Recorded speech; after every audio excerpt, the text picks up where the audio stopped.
For Chandra, Trey, and Jordan Berns, a trip to the mall means raking through racks and turning heads. This is cute. Who wouldn't stare at these beautiful faces? A lot of people look at us. I don't know if it's because we're triplets, because we do kind of look alike. Kind of look alike, just a little bit, A yes. little bit. Identical 22-year-old Texas triplets, they've spent a lifetime catching the eyes of strangers. But they're never sure if it's because of their matching features or something else they share. Beneath the hair and makeup, each girl is covered in scars. Burns on their chests, backs, arms, hands, and faces. When you see something different, it's hard not to look. So, we don't blame anybody for looking or whispering or wondering. What happened to the three girls? It's said that every scar has a story. For the Berns triplets, that story begins with innocence and joy. It was 1987 when they were born amidst local fanfare to proud parents Patty and Scott. Who's the oldest? I am. By how much? By 30 seconds. And the youngest? I am. I'm By- the baby. You're the baby. Mhm. The triplets, dressed from day one in matching outfits, were so close they'd climb into a single crib at night, sleeping in each other's embrace.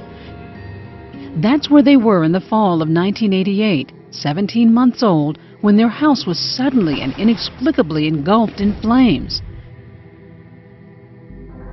Their father, Scott, rescued them through their bedroom window. Their mom, Patty, was found lying unconscious in the back room. Patty's mother, Sue, remembers racing to the hospital. They were so bad that we didn't know whether they were going to live or not. It was horrible, just very traumatic. The triplets clung to life while their mother lay in critical condition from smoke inhalation. Patty was, we didn't think she was going to make it, which she didn't, Our hearts were, just broken. Patty, just 27 years old, died 3 days later. The girls, too young to understand their enormous loss, continued their own battle to survive.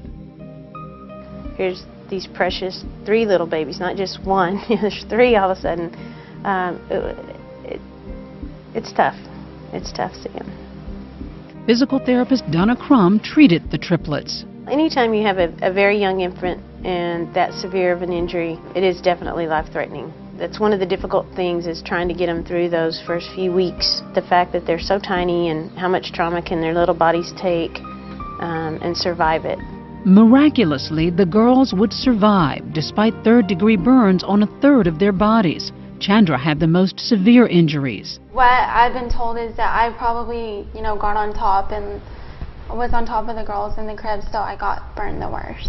They spent weeks in the hospital and then were sent home with their father.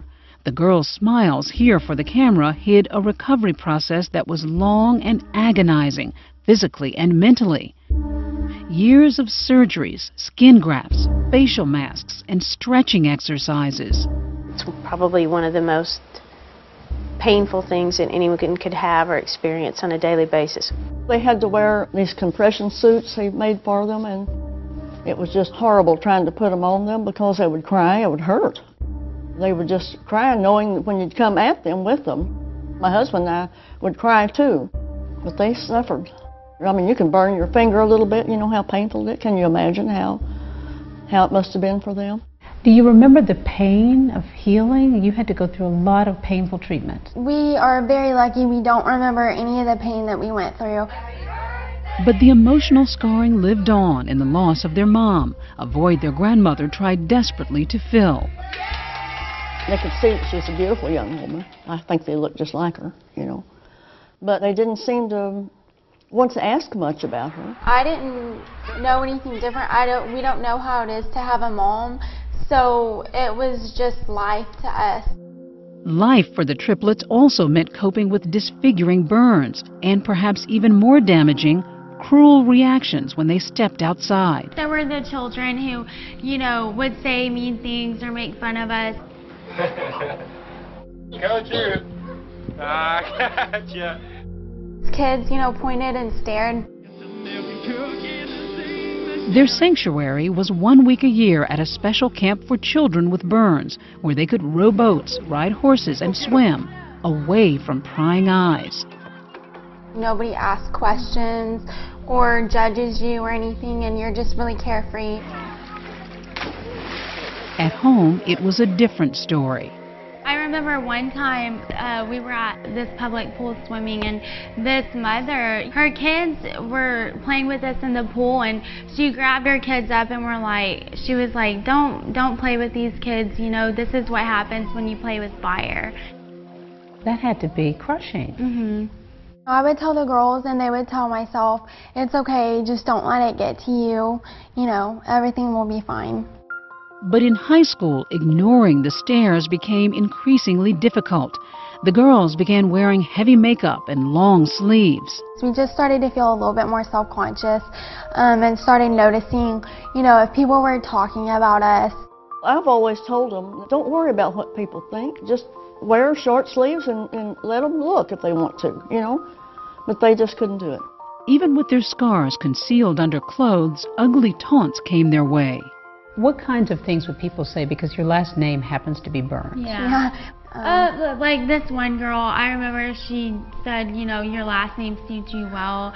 You know, just rude things like that. At school, you know, a lot of people were standoffish. They didn't know how to accept them.